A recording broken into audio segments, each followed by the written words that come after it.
네, 전체적으로 봤을 때 LED 조명까지 연계성을 좀 살펴봤습니다. 사실 조명 산업에 대한 기대감은 여러 가지 모멘텀들이 있는데 이 바이오 화학과 관련해서도 LED 조명이 수혜를 볼 수 있다는 의견이 나왔습니다.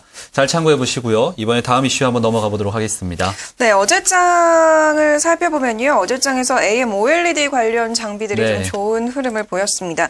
우선 그 상승 배경부터 한번 살펴볼게요, 팀장님. 네, 일단은 그동안에 못 터졌었던 기대감들이 한 방에 터지지 않나 그렇게 좀 생각을 하고 있습니다. 왜냐하면 작년 일단 그러니까 하반기서부터 그러니까 한 7, 8월서부터 이 AMOLED에 대한 투자가 굉장히 많이 이루어질 것이다라고 하면서 사실상 그 이전에 5, 6월달, 7월달까지도 이 AMOLED 관련주들이 굉장히 각광을 받았다가 실제적으로 투자가 지연되다 보니까 사실상 그것이 큰 폭으로 또 내려왔었죠. 그러면서 뭐 대표적으로 AMOLED 관련주들 중에서 대표적이라고 한다면 바로 이제 AP 시스템 같은 경우를 들 수 있겠는데 작년 같은 경우 7월 달까지만 하더라도 이것이 한 13,000원, 14,000원대에서 움직였던 그런 기업입니다. 하지만 지금 같은 경우는 물론 최근에 많이 올라오고는 있지만 한 8,000원대 지금 머물고 있습니다. 그만큼 굉장히 주가가 많이 떨어졌었죠. 근데 그 당시 왜 그랬었냐면 사실상 AMOLED 같은 경우는 작은 패널 부분에서는 수율이 남았었습니다. 근데 큰 패널 부분에서는 이제 수율이 안 남다 보니까 실제적으로 마진을 높일 수 있는 거는 큰 패널이 맞았는데 그런 부분에서 말 그대로 대표적인 이 삼성전자가 투자를 지연시키다 보니까 관련 부품 산업들이 굉장히 좀 고전을 면치 못했다라는 것이죠. 그래서 그런 점들이 있었고 최근에 들어서는 어느 정도 이 기술 개발이라든지 그런 부분들로 인해서 원가율을 좀 낮출 수 있는 그런 부분들이 어느 정도 여건이 충족됐습니다. 그래서 지금 사실상 말씀드리게 되면 이 AMOLED 투자가 그 이전보다는 조금씩 들어가고 있지만 우리가 생각하는 것보다는 그렇게 빠른 속도로 AMOLED에 대한 그 투자가 들어가고 있지 않다라는 점 말씀을 드릴 수 있겠고요.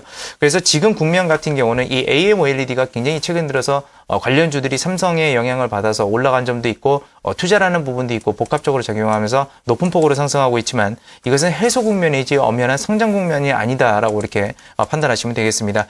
그래서 첫 번째로 우리가 중요하게 봐야 될 것은 말 그대로 AMOLED라는 그런 어떤 패널들이 만들어지기 위해서는 당연히 장비 업체들이 먼저 실적이 나와야 된다는 것입니다. 그래서 대표적으로 AP 시스템이라든지 덕산하이메탈이라든지 이런 기업들의 장비 그 부분에 있어서 실적 개선세가 이어지는지 확인을 하시고 그 이후에 AMOLED 직접 관련주들을 투자하셔도 늦지는 않다라고 이렇게 말씀을 드리겠습니다.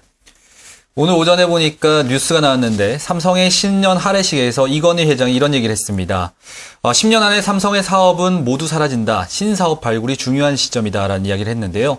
그렇다면 이런 디스플레이와 AMOLED 관련된 기술 또한 어떻게 보면은 중장기적인 차원에서 보는 게 아니라 단기적인 차원에 접근해야 된다는 전문가들도 많은 것 같습니다. 네. 장비들 같은 경우에는 한 개의 산업이 뜨고 또 해가 지는 사이에 어떻게 보면은 금방 퇴출되는 산업이잖아요. 그렇죠. 그렇다면은 이 장비 관련된 종목들을 투자할 때는 접근 방식 어떻게 접근하면 좋겠습니까? 일단 가장 중요한 것은 그 캐펙스의 흐름이 굉장히 중요합니다. 왜냐하면 반도체 산업이라는 것은 어떻게 되냐면 그 장치 산업이기 때문에 굉장히 그 자본적 투자가 많이 들어가게 되죠. 그렇기 때문에 그것을 유지하기 위해서 어떤 수익성을 유지하기 위해서 굉장히 대대적으로 계속적으로 투자가 규모가 이제 들어가게 됩니다. 그 이후에 수익성이 계속해서 나온다라는 것이죠. 그래서 잉여 현금 흐름 자체가 그 반도체 기업들에 대해서는 IT 기업들에 투자할 때는 잉여 현금 부분이 굉장히 중요합니다. 그래서 잉여 현금 흐름이 마이너스가 됐을 때가 말 그대로 투자가 많이 들어간 시기죠. 그 이후에 말 그대로 잉여 현금 흐름이 플러스로 돌아선다고 했을 때 그때가 이제 투자 타이밍이라고 볼 수가 있겠는데 그런 것들을 종합해서 보게 되면 지금 같은 경우는 마이너스 현금 흐름이 나올 가능성이 굉장히 높다라는 것이고요. 물론 그것이 이제 순이익이 적자라는 얘기는 절대 아닙니다. 그만큼 투자 비용이 많이 들어가게 되고 수익성을 회수하는 구간들이 있기 때문에 그 회수하는 구간에 역시나 투자하는 것이 맞는 전략이지 일단은 투자가 들어갔을 때는 얼마만큼 들어갈지 모르기 때문에 역시나 그런 부분들을 봤을 때도 지금은 단기적으로 역시나 투자할 부분이고 말 그대로 중장기적으로 갈 때는 역시나 그런 부분들 어느 정도 캐펙스가 줄어드는 국면에서 평균 대비해서 줄어드는 국면에서 투자를 하는 것이 맞다라고 이렇게 보시면 되겠습니다. 점점 위기 그리고 또 세계 경제는 어떻게 보면 위기가 상시화되고 있습니다. 뭐 삼성 같은 경우에도 할애식의 결과를 좀 살펴보니까 그런 얘기들이 계속 언급이 됐었는데요. 그러다 보니까 산업에 대한 패러다임도 굉장히 빠르게 바뀌는 편입니다. 방금 나왔었던 디스플레이와 반도체 장비 업종 같은 경우에도 전방 산업에 대한 부분들을 잘 살피면서 투자하셔야 될 것 같습니다. 그리고 중요한 포인트 같은 경우가 몇 개 나왔었는데요. 일단 큰 패러다임의 변화가 온다면 뒤에 있는 후발 업체들은 상당히 주가적인 차원에서 변동성이 나올 수 있기 때문에 투자에 유의해 보셔야 할 것 같습니다. 마지막 이슈 한번 살펴보겠습니다. 네, 사실 어제도 잠시 언급을 해드렸던 그런 이슈인데요. 아무래도 새 정부 출범과 관련해서 계속해서 얘기가 좀 나오고 있는 것 같습니다.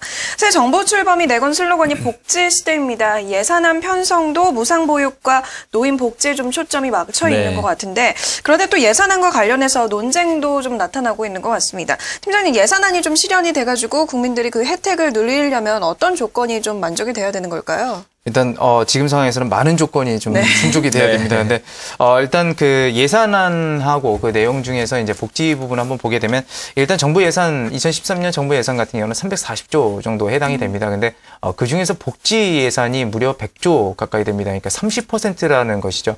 이것은 상당히 부담스러운 수치가 될 수가 있습니다. 근데 그런 부분들이 또 어디까지 이어지게 되냐면 당연히 정부 같은 경우도 수입이 있어야만 이런 예산들을 쓸 수 있는데 그만큼 세금을 나중에는 더 거둘 수밖에 없는 그런 구조라서 상당히 이런 수치로만 딱 봤을 때는 일단은 굉장히 좀 이렇게 그렇게 좀 성장이라든지 그런 부분들에 대해서 동력 자체가 떨어질 수 있다라는 그런 우려감들도 많이 나타나고 있습니다. 근데 이제 여기서부터 세부적인 내용들을 보게 되면 최근에 많이 얘기가 나오고 있죠. 5세까지 무상교육을 실시하겠다 해서 국가에서 무상교육을 아이들의 교육을 책임지겠다라는 그런 정책을 슬로건을 내놓고 그런 정책들이 나오게 되면서 지금 관련주들이 좀 급등하는 그런 모습들을 보이고 있는데요. 사실 실제적으로 보게 되면 이 영유아들에 대한 그 복지 지원이 인프라 문제가 더 시급합니다. 그러니까 무슨 말이냐면 예를 들어서 유치원이라든지 그런 부분들 시설 자체가 더 부족하다라는 것이죠. 부족한데 거기서 더 늘리기도 힘든 상황입니다. 왜 그러냐면 그것이 적다고 하더라도 워낙에 저출산이기 때문에 그런 부분들에 대해서 말 그대로 수익성이 또 생겨나게 됐을 때는 수익성이 그만큼 떨어질 가능성이 높아서 사실상 그렇게 지역책도 좀 원활한 상황은 아니다라고 보시면 되겠고요.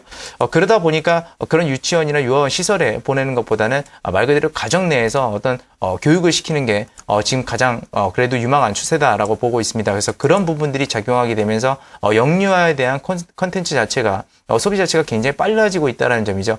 그래서 단순히 복지 지원을 한다 아니면 영유아들을 지원한다라고 해서 그런 관련주들이 증가하는 것이 아니라 이런 것들 그 뒤에 배경에 이런 것들이 있기 때문에 바로 영유아 컨텐츠들이 지금 성장하고 있다라고 이렇게 보시면 되겠습니다.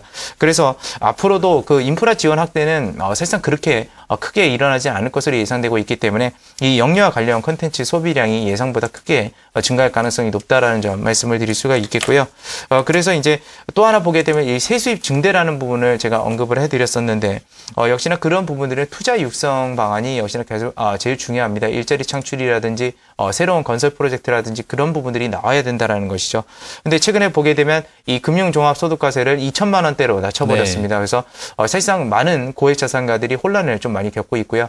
그러다 보니까 이제 절세 상품이라는 부분들로 많이 들어가서 이 보험사들, 생명보험사들의 수혜가 좀 이어질 것으로 예상이 되고 있고 그에 따른 역시나 그 주식 같은 경우는 차익 거래에 있어서 그것은 소득으로 들어가지는 않습니다. 그렇기 때문에 역시나 증시에 있을 유동자금이 풍부하기 때문에 그런 측면으로 경기 산업을 육성시키지 않을까 그렇게 말씀드리면서 증시의 마지막으로는 증시 전반적으로는 그래도 유동성 자금이 풍부해지고 있다라고 말씀을 드릴 수 있겠습니다. 네, 전체적인 시장의 수혜까지 좀 예상되는 상황이라는 의견이었습니다. 보편적 복지, 그리고 생애 주기별 복지, 이렇게 맞춤형 복지에 대한 이야기들이 계속해서 나오고 있는데요. 네. 그러다 보니까 관련주들도 조금씩 들썩이는 것 같습니다. 많이 오른 종목들은 많이 올랐고 또 아직까지 오르지 않은 종목들도 좀 많은 것 같은데요. 그렇다면 오늘 금요일이고 한데 기분 좋게 오늘 매매해볼 만한 종목 중에 탑픽 종목 하나 추천 부탁드립니다. 네, 일단 여러 가지 관련주들이 있는데요. 일단은 복지 테마로 많이 알려진 그런 기업들 말고는 컨텐츠가 직접적으로 소비가 되고 있는 기업들이 좋습니다. 그래서 지난번에도 한번 말씀을 드려봤었지만 예림당이라는 기업들을 들 수가 있겠고요. 영유아 쪽은 그렇게 매출 비중이 크지 않지만 일단 비상교육 쪽도 굉장히 그런 부분에서 컨텐츠 소비가 많이 일어나고 있기 때문에 그런 두 종목들을 한번 관심 있게 지켜보시고 매매를 해보시는 것도 좋은 전략이다라고 이렇게 볼 수 있겠습니다. 네, 영유아에 대한 관심은 끊임없습니다. 국내에서 나오고 있는 모멘텀도 다양한데요. 두 가지 종목이 같이 나왔습니다. 예림당과 비상교육에 대해서 관심 가져보자라는 의견 같이 제시되었으니까요. 잘 참고해서 대응해 보시기 바라겠습니다. 네, 지금까지 이슈앤뉴스 이성규 팀장과 얘기 나눠봤습니다. 팀장님 오늘 도움 말씀 고맙습니다. 네, 감사합니다.